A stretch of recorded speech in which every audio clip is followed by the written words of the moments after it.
Before we start, I'd like you to hit that red subscribe button so that you never miss out on any of our videos. Hey guys, what's up? Welcome back to Super Top 10s. Here are 7 of the most inspirational business stories. Number 1. John Paul DeOria bounced back from homelessness. You've probably heard of Paul Mitchell's hair products and Patron Tequila, but did you know that these brands have a common origin? John Paul DeOria co-founded both legendary companies, becoming a billionaire along the way. The path to success wasn't always easy for him though. Get the thing going again, and that was my vehicle. It was also my home for a while, and then to get money, I went into vacant lots picking up Coke bottles. DeOria spent time on the streets twice. The first time he was homeless, he was only 22 and had a 2-year-old son to care for. He persisted in his entrepreneurial vision though, eventually co-founding John Paul Mitchell Systems with a $700 startup in cash. Today, DeOria is a philanthropist who supports a number of social causes. Among other things, he helps to provide resources to people dealing with homelessness. Number 2. Dave Dankshar won startup money by playing poker. What's the quickest way to come up with $30,000? If you're a card shark like David Danshgar, the answer might be to sign up for a poker tournament. Danshgar and 2 friends wanted to start an online marketplace connecting florists with customers, but they didn't have any startup cash. So Danshgar, who won the World Series of Poker in 2008, spent $1,000 to enter a poker tournament. The grand prize of $30,000 was coincidentally just the amount of money they needed. At the end of the 10th final round, Danshgar told his friends what they wanted to hear. It's flower time. They launched their business Bloom Nation soon afterwards.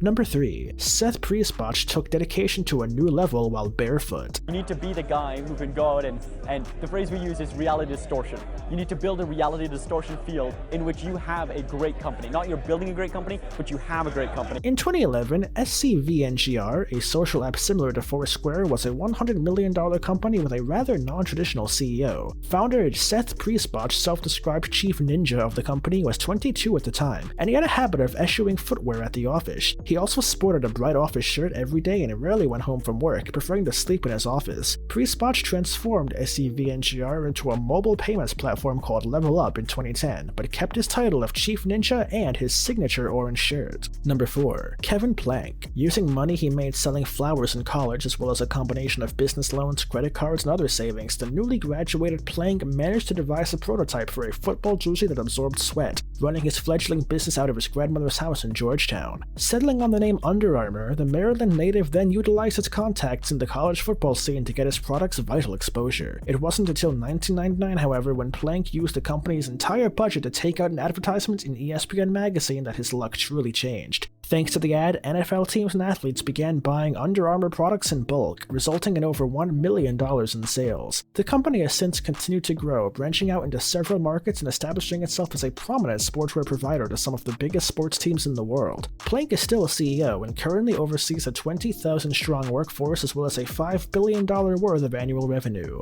Number 5. John Coombe. Born in the then Soviet Union, Coombe moved with his mother and grandmother to California in 1992, where a social support program initiated by the state allowed the family to receive a small apartment. By the age of 16, the young entrepreneur took a cleaning job at a grocery store to help support his mother. After teaching himself how to code, he then spent 9 years at Yahoo as an infrastructure engineer. However, Coombe's eureka moment came in 2009 when he realized the potential of Apple's then fledgling App Store. The mastermind created WhatsApp a week later, utilizing the ability to push notification apps on iPhones and establishing the app as an alternative to traditional SMS messaging. In 2014, Mark Zuckerberg became interested, with Facebook acquiring WhatsApp for $19 billion and appointing Coombe to its board of directors. Although Coombe stepped down from this role in April of 2018, he is estimated to have personally amassed over $9 billion from his exploits.